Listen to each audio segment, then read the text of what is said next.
And it becomes oppressive after a long while. You long for silence and peace. But really, I think I'd known Guy about 3 months or something, maybe 4 months. And I realized I always felt peaceful and safe with him. He was the most safe person I'd ever been with in my life. Even my grandmother Lawson, with whom I felt safe. But this was so different. He was your peace inside. Pardon? He was your peace inside of the war. Mm-hmm. I wrote about that to the children.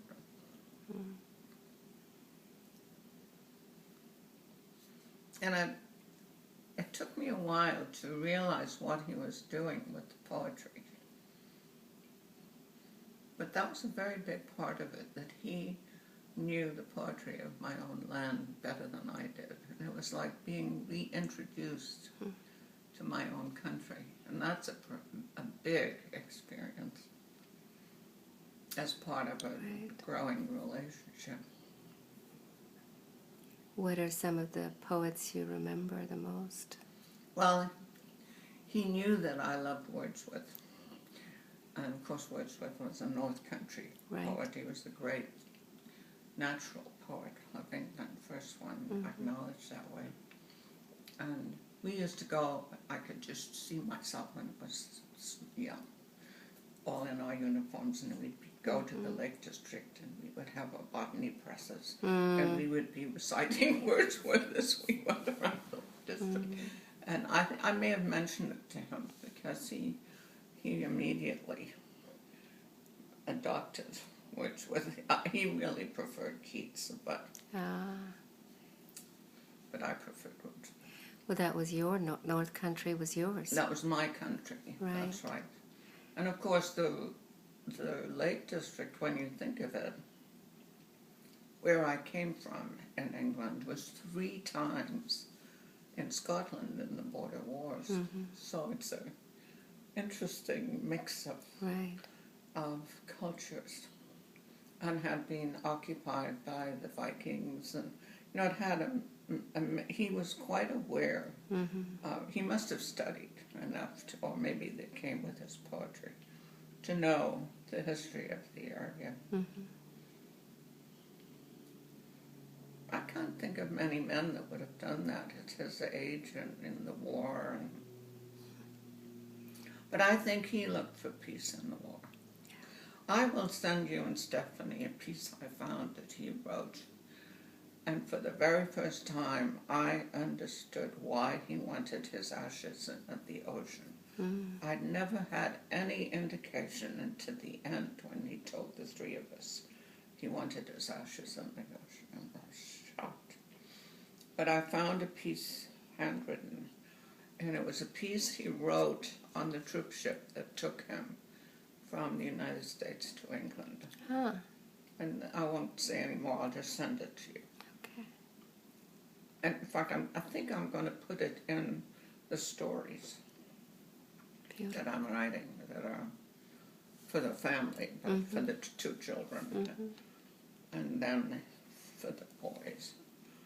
But And for maybe Steph and I. Fun. And for Steph and I. Yes. We are your other girls. Yes. It's funny because of the chakra, I feel that Gisela knows me the least. Isn't that interesting? Because I think she thinks she knows me. But I think she knows me the least. And I don't, and Kristen, I think, knows me quite well. And Peggy more and more knows me. But she had to do some changing before she could know me. Does that sound? It's interesting. Andrea, I think she knows me quite well. Mm-hmm. Mm-hmm. Linda, I think, doesn't. She sometimes I think she knows me. Sometimes I think she doesn't. Isn't that funny? Do you ever do that? Look through a circle of who knows you? I haven't in this way, but as you're speaking, I'm considering. Yeah, because it's as you know, people know you, that you feel you can continue a deeper conversation with them. Mm-hmm. And it's not that I hide who I am Right. at all.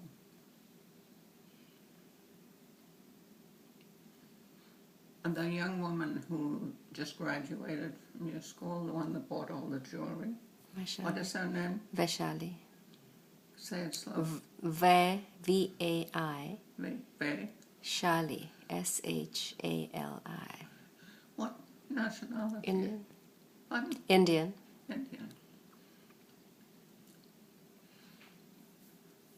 I think she wants to know you as intimately as she could know anybody.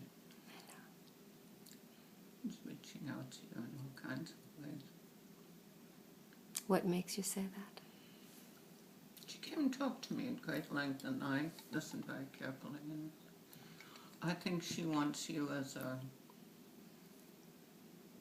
she wants to be special to you. I'm not sure where she's going in her life, but wherever it is, she wants you to be